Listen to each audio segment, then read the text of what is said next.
Hello food fans, I have on a different white shirt today. I left the regular white shirt at the other house, forgot about it.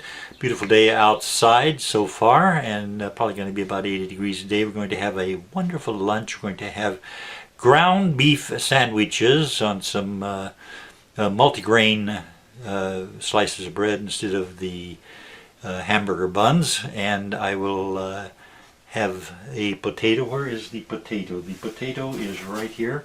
I'll add a potato with the ground beef, which is right over here. And the ground beef is 20% fat and 80% lean and 3% inflation. But it looks pretty good. This is going to be a big hamburger, actually two very big hamburgers. So let's get started. I have a little bit of vegetable oil in the pan there, and also some onions that have been chopped up and some potatoes. I'm going to add the ground chuck, ground beef, and let it add some fat to the dish that we are preparing here. And that's going to make two really big hamburgers.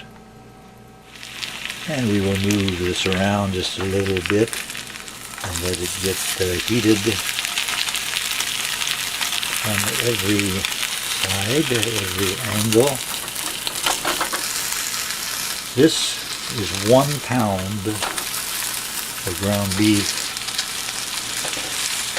and I'll make two 8-ounce ground beef sandwiches. And it's going to be very tasty and very fattening. And we'll flip the ground beef a few times before we're finished here. And get it cooked all the way through, both sides.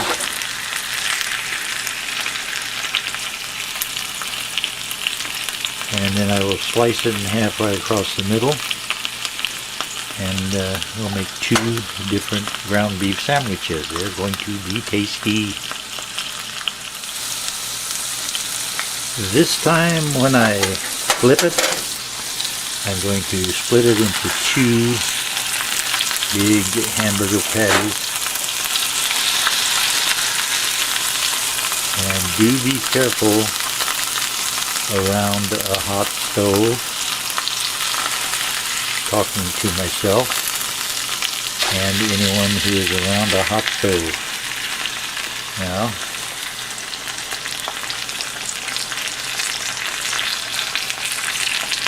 we have two very big hunks of ground beef that will make delicious sandwiches.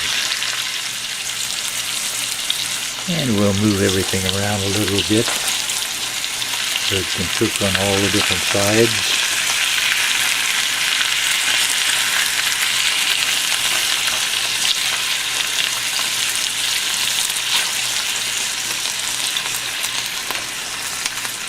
Onions, potatoes,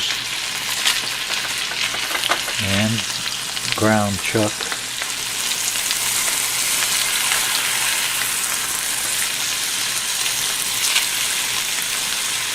Let that cook that way and get the inside cooked real good.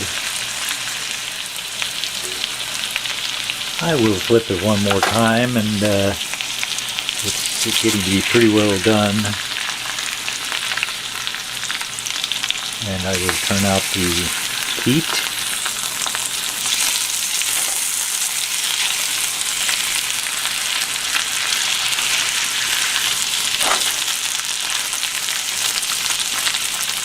And let it simmer there for a while, and then it will be ready to eat.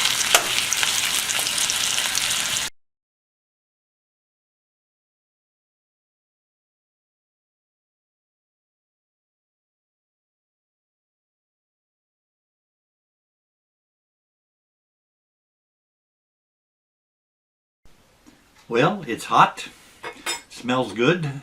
I get a spoon here. What I'm going to do, one of the things I've decided to do is save some of the onions here, some of the fried onions. I'm going to make spaghetti on Thursday.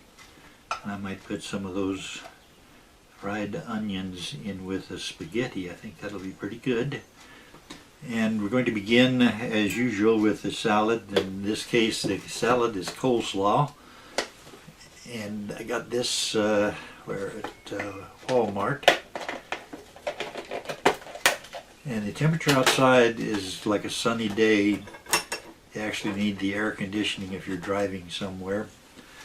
So let me get some coleslaw.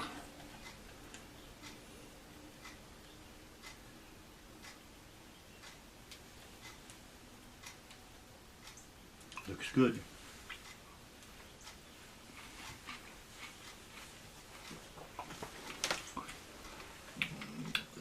Two hamburgers for about $5.35, say $6 with taxes and all. Two hamburgers, $3 each, and they're very, very, very big. And the only thing I'll need to add is some ketchup and some relish, and the whole grain bread. That's Pepperidge Farms bread, the whole grain, 15 grain bread.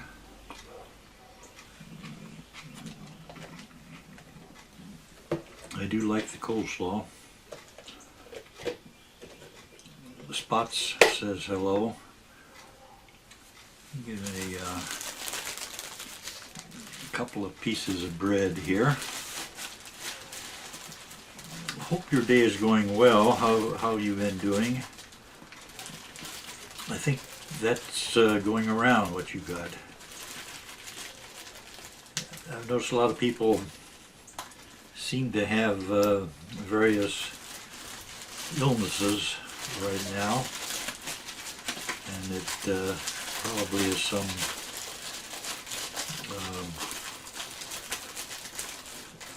theory that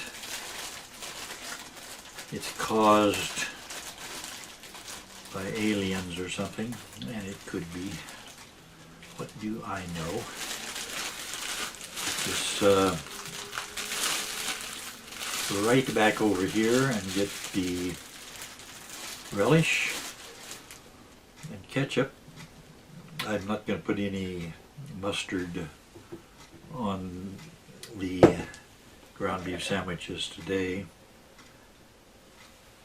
Put some relish.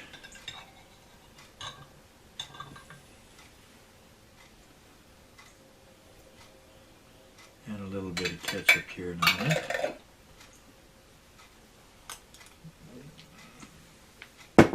Also, I'll talk about some of the sets, movie sets, TV sets I've been on, or people I've met in the business, or things that might be interesting about being an extra. Started off as an extra.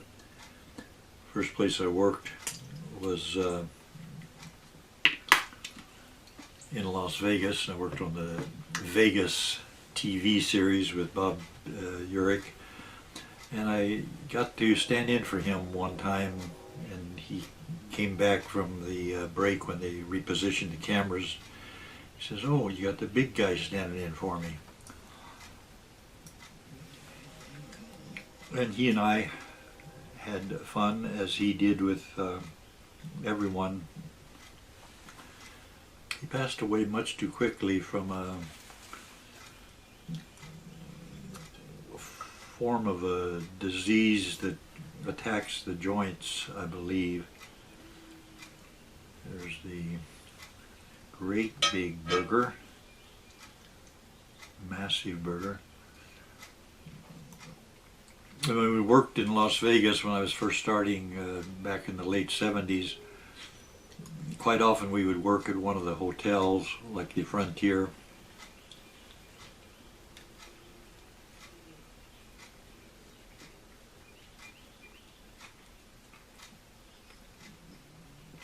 The meat and bread go well together.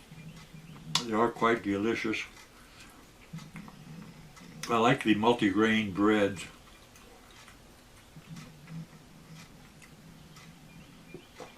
And it costs more than the other bread, but it tastes pretty good.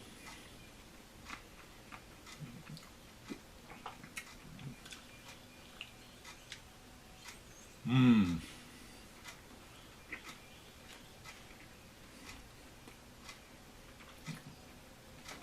The very first movie set I was on, I wasn't working it, but I was watching the director, and it was either the actors or the stand-ins who were doing a scene from inside a warehouse. I worked at the warehouse. There's Barker Brothers Furniture Warehouse in Los Angeles. It was once a very high quality, expensive place to shop for furniture. They had the very finest furniture. They had a store in downtown Los Angeles near Figueroa and 7th Street.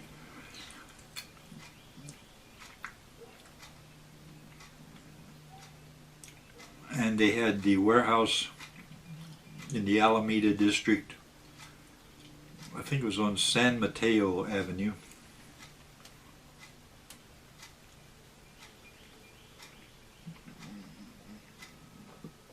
And the movie producer wanted to use the Alameda district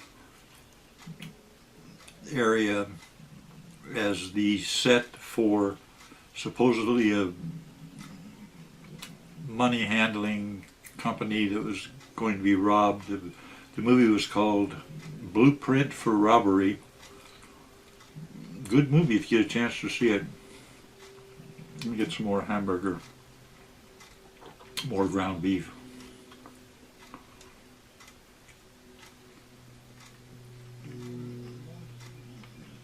What they were doing with the scene in Blueprint for Robbery, they were pointing the camera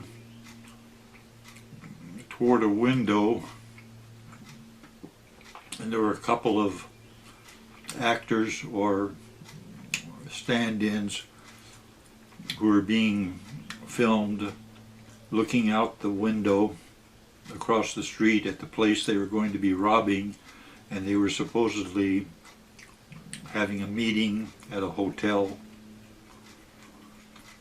And the hotel just happened to be Barker Brothers Furniture Warehouse, so I got to watch them make that scene. As I say, it's a good movie if you get a chance to see it. It's not great.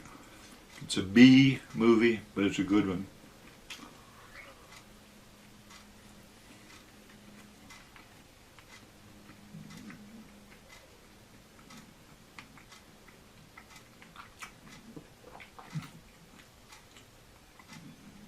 And I watched them make movies in Las Vegas several times. Rafferty and the Gold Dust Twins was being made, filmed on Fremont Street, near 2nd and Fremont.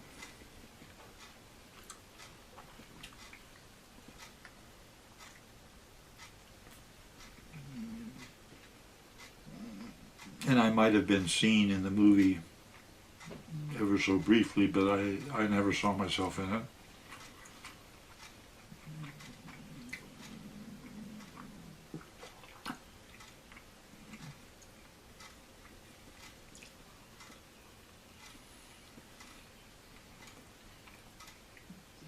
I also was on Fremont Street when they were filming a scene from a Michael Douglas movie called Running, R-U-N-N-I-N-G.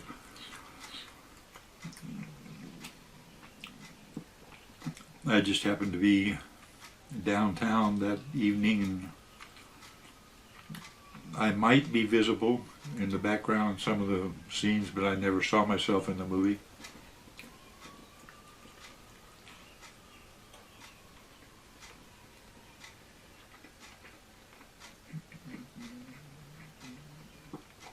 The fat meat is especially good.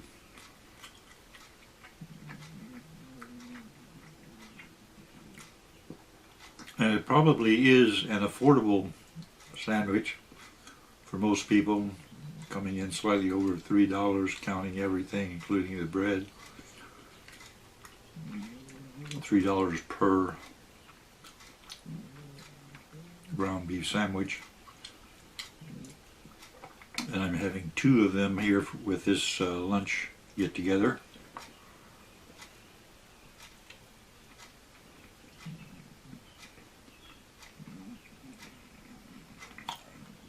Then in 1979 I started working as an extra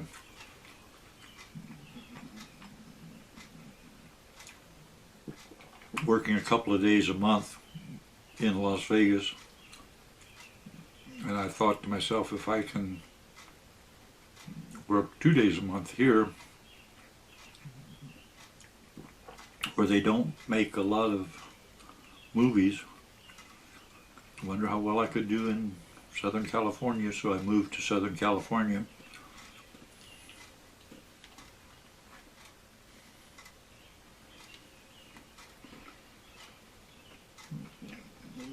Some of the sets I worked on in Las Vegas include Melvin and Howard, the Vegas series. I did 6 episodes of Vegas, and I'm not really certain where I am in all those different episodes. I've seen myself in that movie, worked with Red McIlvaine and Gil Fry and other people who were established extras in Las Vegas.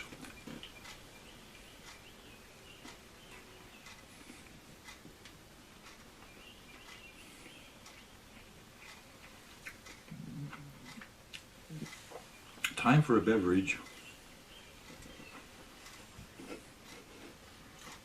Have you been staying busy? Remember, the way to get work as an extra, if you really want to be busy, have a vintage car, have a tuxedo, have Western wear, have a good wardrobe, have a priest collar if you're male. If you're a female, be sure that you can do different things with your hair to make yourself look different from one scene to another.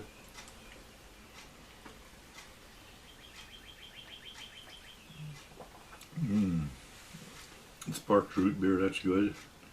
I think I got that at Kroger. Not sure. Might be from Walmart.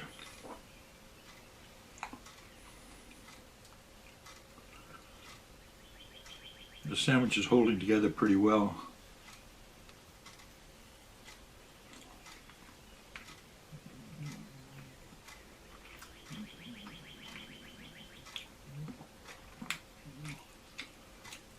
When I was on the Dear John show, a lot of people have been asking questions about Dear John, what it was like working on that, what were the individual actors and actresses like. They were fabulous.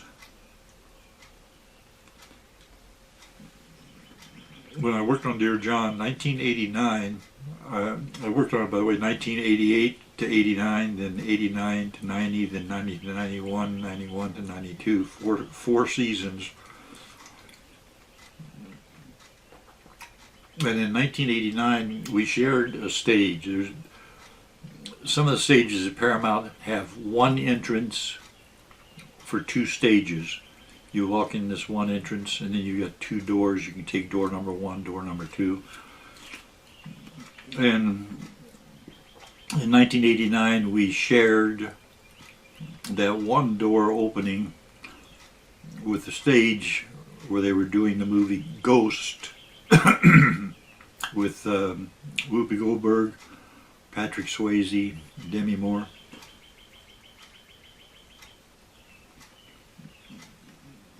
And we not only would see the cast of Ghost when we were coming and going through the doors,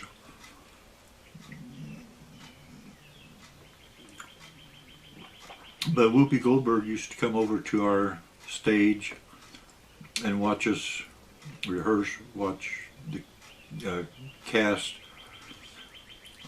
and the camera operators and so on.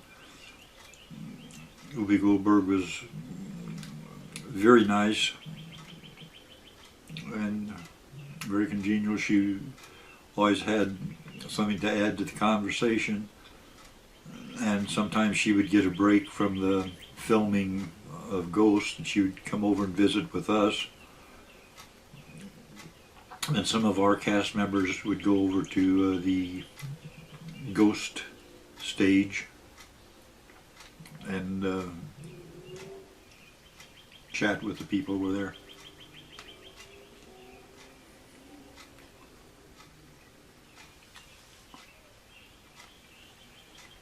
Get some grease.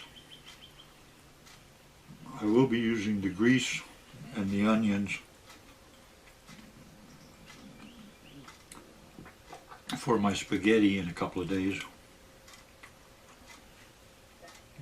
Get some potatoes here.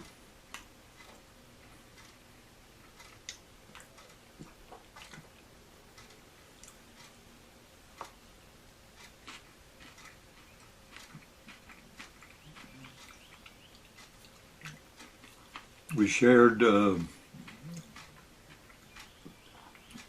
broadcast night. It wasn't really broadcast. We would do the show in front of a live audience every Tuesday night, except not every Tuesday night. We would do it on Tuesday nights. We would do an episode, then a week later do another episode, a week later do another episode. But after 3 weeks, we would have a week off. Then we go in for 3 more weeks, and we would work on the show. We'd read the show for the first time, see what the plot was. We'd go up to the production office. It was like a big conference room, and all the cast, the director, the producers, the executive producers, the writers would all squeeze into a big room, about probably 40 people, reading the script for the first time and getting a feel for this new episode we would be doing.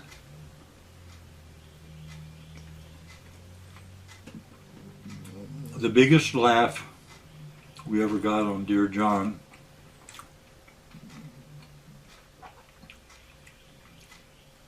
when we read the script and we saw the scene, read the scene. I, of course, did not say anything, but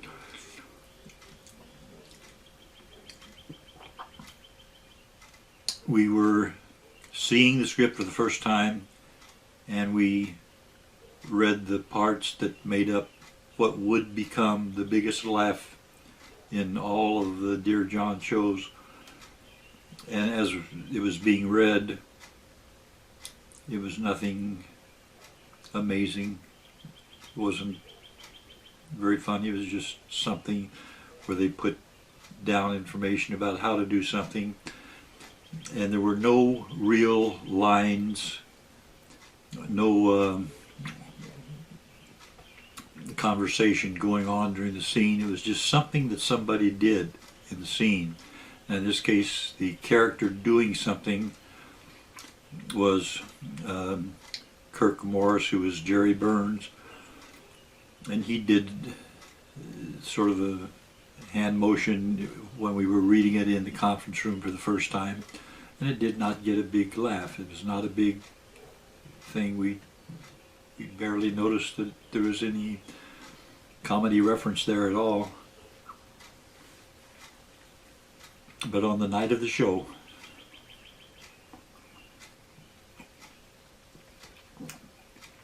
we did what was in the script. It was the first time we did it. It required the use of a aerial compressed air can, like a can of hairspray. That's all there was to it. And in the scene, Jerry Burns as Kirk Morris is worried that his hair is falling out. He thinks maybe he's going bald. So he's got some hairspray, special hairspray that's going to keep him from going bald. And so he says something to the other cast members who are with him in the scene. Oh, time for my spray. And he started spraying his hair with a can of compressed air. And this is the first time anyone had seen what the compressed air did to Jerry's hair. His hair stood up like a bunch of bamboo growing in the backyard or something. It just, and his hair was like that. And the cast members looked at him and tried not to laugh. And that made it funnier. So Jerry is standing there, and the audience is beginning to laugh, and they're laughing more and more. And it wasn't supposed to be that funny. Nobody realized how funny this would look. And his hair just kept getting bigger, looking like a pin cushion with every hair on his head standing up. And I remember Jane Carr was there with him, and I would guess Harry Groener was there, and Isabella Hoffman was probably there in that scene. And I don't think Judd was in the scene. He might have been, but I don't think Judd Hirsch was in the scene. And the laughter went on for at least a minute and a half. And it kept getting louder. And the director realized we've got to tone it down. We've got to. We don't have that many seconds available for people to keep laughing, and we don't want to cut it off and just have it sound like ha ha. So he told the audience, your reaction was wonderful, we appreciate it, but please tone it down just a little bit. We'll try it again and try to get a little less laughter. And so they redid the scene, and it might have gotten more seconds of loud laughter than the first, but they somehow fixed it. But it was a very funny scene. And that, I can tell you that working with the cast on Dear John was a wonderful experience for me, and I'm sure it was a wonderful experience for them. The show was successful for 4 seasons, 4 years of Dear John.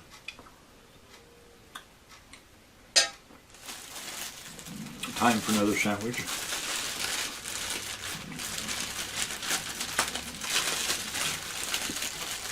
I'll tell you one more story that I think is one that nobody will remember how it happened, but it did happen. I might be the only person who knows what all took place. When I first went to Hollywood, I used to go to the broadcasts of different shows. They had shows where they would have an audience come in, and for the audience it was a free show, Hollywood. A little bit north of Hollywood and Vine. Let me get a bite of this sandwich.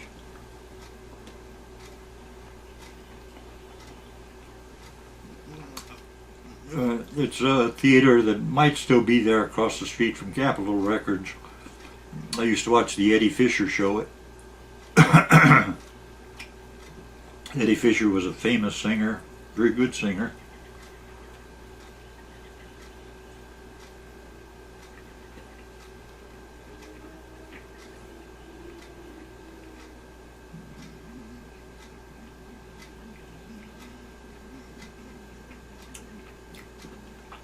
Get some more fruit beer. Eddie Fisher was a very famous singer and actor. He made a few movies.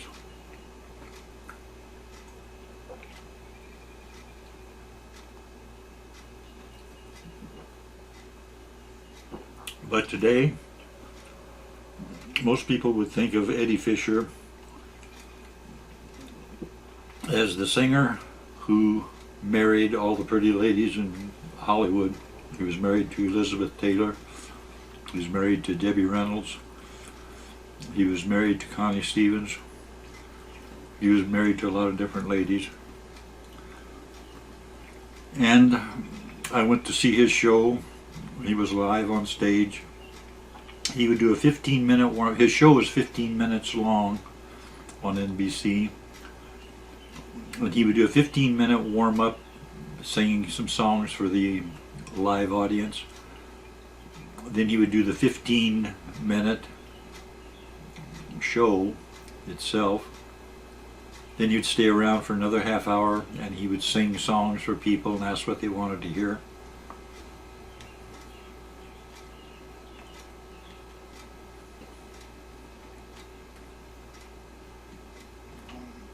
He was very nice, and I might be the only one who knows how nice he was, but there's at least one other person who might know this story and know that it is true. The tickets for the Eddie Fisher show were given away at Sunset and Vine, about 3 blocks south of the theater where the show would be presented. And the show, I think, was I don't know if it's taped or filmed, how they made it. They had big cameras on the stage, and they would do the show, and then I could go home and then watch the show later in the week. I don't think they taped it, though. I'm not sure what method they used. But the show was good. I saw Eddie Fisher's show maybe half a dozen times or maybe a dozen times.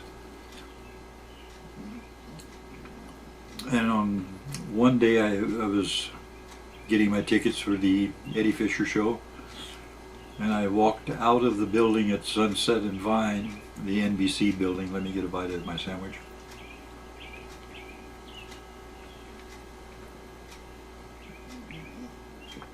And as I walked out of the building, I made a turn, so I'd be walking north from Sunset and Vine on the east side. So I was going north on Vine Street toward the theater, and here coming out of the building I'd just been in, the NBC building at Sunset and Vine, coming out the side door as I was walking past the building, 2 people that I recognized. One was the fellow who did the commercials for the Eddie Fisher show, and the other was Eddie Fisher.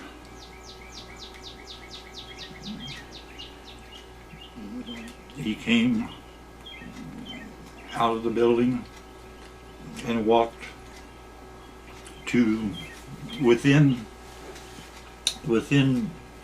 2 or 3 feet of me. They came walking to go somewhere on Vine Street, and someone came running up. A kid, probably about 10 years old, came running up to the 2 members of the NBC show, the Eddie Fisher show. It was Eddie Fisher, and I think the other fellow's name was Robbins. I don't remember his first name, but a kid came running up to Eddie Fisher and said, "Oh, Mr. Fisher, I think you're wonderful. I love your show. Let me sing on your show." I want to sing on your show. I sing real good. Let me sing on your show. And I thought, what a rude kid. Eddie Fisher certainly could not be in any position to let people sing on this show. If they accidentally fell and broke a bone or something on stage, there'd be lawsuits, and just out of the question. There's no way Eddie Fisher could let him sing on the show. And I looked at him and I walked on. I thought it was a dreadful thing, but anyway, that night I went to the Eddie Fisher show, and Eddie Fisher came out, 15 minutes of warm-up and 15 minutes of doing a show.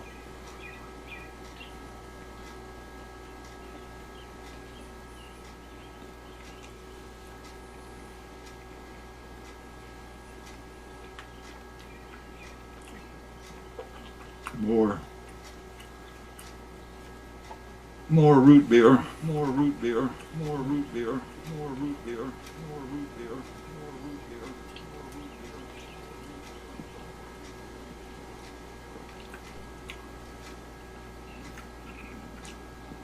beer. And after Eddie Fisher finished his show, he sang another song, which is what he would normally do. He's doing a half hour for the people in the audience. And he sings the song. I don't know what song it was. Then he says, "Ladies and gentlemen, I want to introduce a fellow I met today. Has a wonderful singing voice. I think he's got real talent." And then he called the kid's name, and there comes the kid out on the stage. He's the guy who went running up to Eddie Fisher saying he wanted to sing on Eddie Fisher's show. And Eddie Fisher let him sing, and he sang the first song. He was fabulous. The kid was a great singer. And Eddie Fisher said to him, "How come you're not nervous? You should be nervous here. You're in a theater filled with people, a big band. Doesn't that make you nervous?" And he said, "No." He said, "No. I'm in a theater filled with people, big band, and Eddie Fisher, and what a wonderful group of people to be singing for." And Eddie Fisher let him sing another song, and they went on their way. I don't know the kid's name, but it wouldn't surprise me if he did become famous.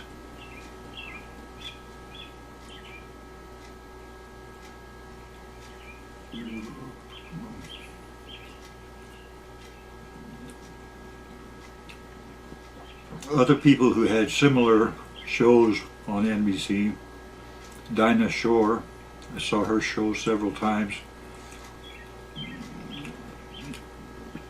Her show was sponsored by Chevrolet.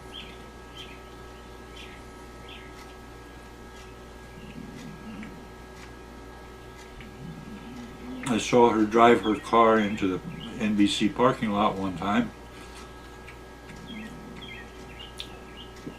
She drove a 1957 Chevrolet convertible.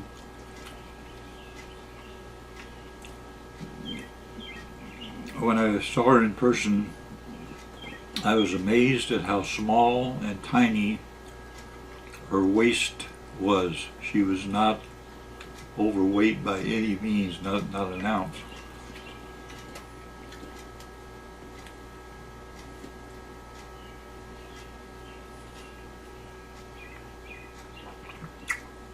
Another person who had a singing show on NBC that I saw several times was Nat King Cole. He's a wonderful singer, wonderful musician, played piano, and he was very good at ad-libbing and just talking to people.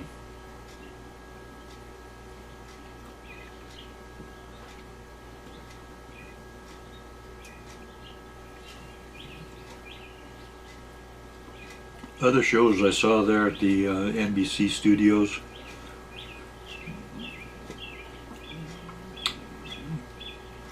I saw the NBC Comedy Hour.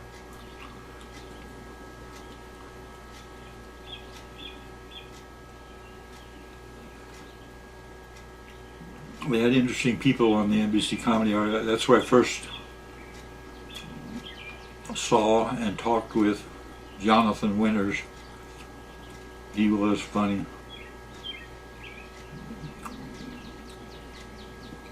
He was very nice.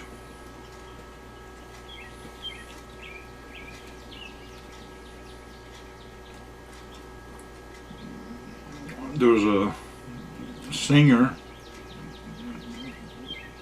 on one of the NBC Comedy Hour shows. She sang a song, and she was sitting on what I would describe as a wall, W-A-L-L, just a wall was the set. She was sitting on the wall. She was singing, and she had a beautiful voice. Her name was Connie, C-O-N-N-E-E, I believe it's the spelling, Connie Boswell. She was one of the Boswell sisters. They had been popular in the 1940s.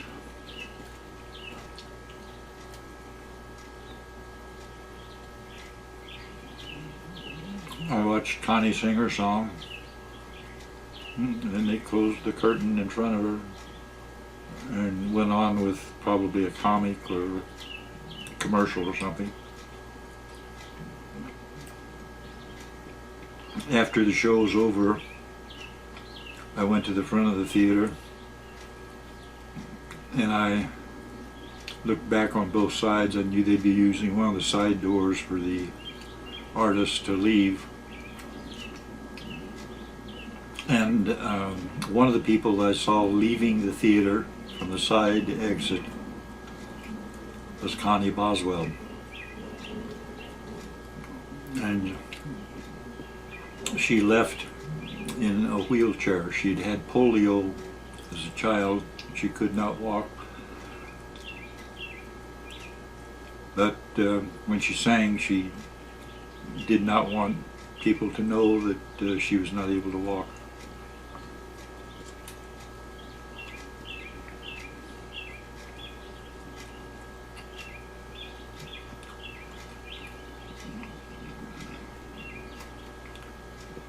I saw Guy Mitchell at the NBC Comedy Hour show.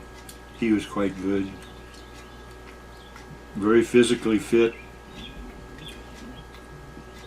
He sang a duet with a lady, and he would pick the lady up and go running across the stage holding her while he's singing.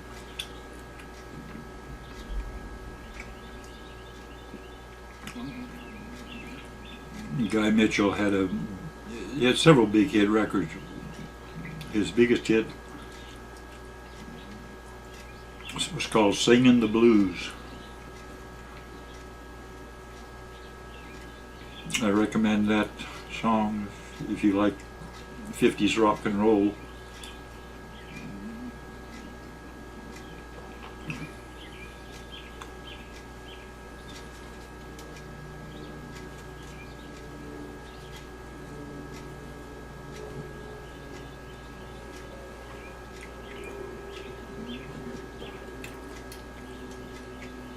I got spots in the back bedroom here today, so he won't be jumping in and grabbing the hamburger.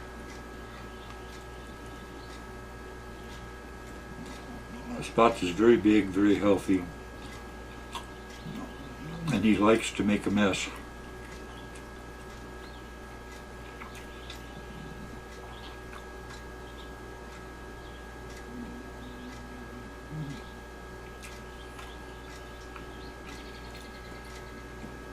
I do recommend, if you want to get into show business, do it.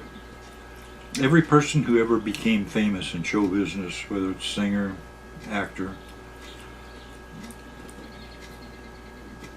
producer, director, whatever, everyone who became famous in show business, you can look this up, they became famous at exactly the same time they became famous now. They did whatever they had to do, they didn't put it off, they did it.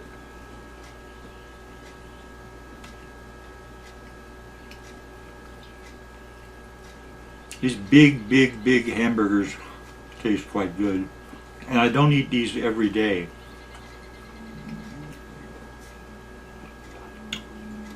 I wouldn't even recommend eating one of them every day, or I'd say one great big hamburger a week, 3 a month maybe.